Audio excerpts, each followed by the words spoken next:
So dahil nga sa ginawa ni Pablo kay Bubbles ay posibleng ang malaman ito ni Olga. At kapag nga nalaman ito ni Olga ay posibleng si Olga mismo ang papatay dito kay Pablo. Dahil alam naman natin kung gaano kamahal ni Olga si Bubbles. Dahil ito nga ay sarili niyang anak. So posibleng mangyari dito mga par ay bibisita ulit itong si Olga kay Bubbles. At dun nga ay posibleng malaman na ni Olga itong ginawang katarantaduhan ni Pablo kay Bubbles.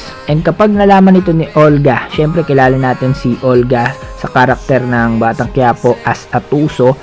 At sadyang kapag inagrabyado yan ay lumalaban talaga yan. O naghihiganti yan at papatay talaga yan. So posible nga dito mga brad kapag nalaman ni Olga itong ginawa ni Pablo kay Bubbles ay si Olga mismo yung papatay kay Pablo. At posible rin na mangyari na sisisihin ni Olga si Tanggol dahil lahat nga daw ng tao na napapalapit kay Tanggol ay napapahamak. So ilang mga par at tingin ko nga isa ito sa mga eksena na posibleng mangyari dito sa Batang Quiapo.